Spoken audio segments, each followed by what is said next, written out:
ya kuhubiri. Nilikuwa nimekaa nyuma ya viti. Nimeolewa na miaka 9 kwenye ndoa.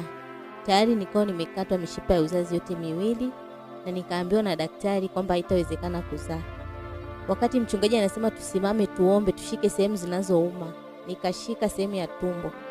Niliposhika sehemu ya tumbo nilisikia mabadiliko ambayo sijawahi kuyasikia. Mishipa ilikaza, rap nikapasuka.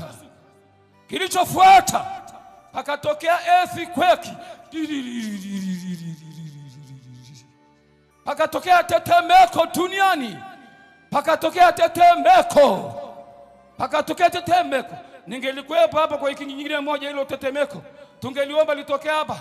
Wachache mngeweza kustahimili hapa. Ungeliona hilo tetemeko, ningemuomba Mungu tu, Baba, na kuomba tushiriki tetemeko la utukufu wa mwanae Yesu. Akikutukuza, amemaliza kazi uliyomtuma ya kukunulia watu kwa damu yake. Ungeona hapa panaanza kama kutetemeka ulipokanyaga. Hata sasa anaweza Mungu akatikisa ardhi kwenye nyayo zako uliposimama. Pakatokea tetemeko. Tetemeko hilo lilianzia wapi? Likafika pale Yesu alipokuwa amesulubiwa. Lilianzia kule kuzimu, ambayo sasa amenyang'anywa mamlaka ya kufungia watu jela.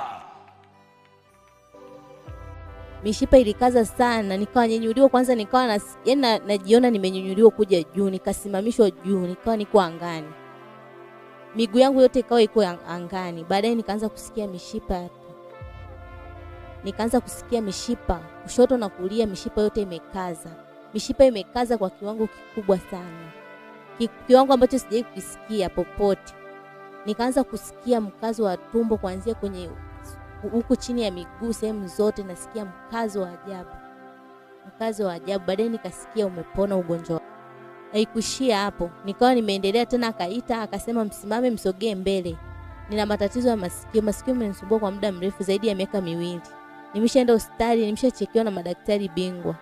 Wananiambia tu ni bakteria, napewa dawa za kutuliza, lakini sikusikia muujiza ambao niliusikia kwenye mkutano. Mchungaji akasema kwamba tuweke mikono panapouma tena. Nikaweka kwenye masikio.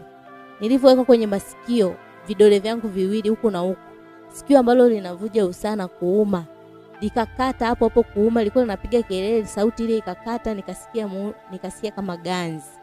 Nilivyosikia ganzi, nikasikia sikio limenyamaza mpaka nimeamua kuja kushuhudia. Sikio limenisumbua kwa miaka 2. Nimeshatumia dawa kila aina. Wito wangu na mpaka kunyenyuka kuja mahali hapa kushuhudia ni kwamba wengine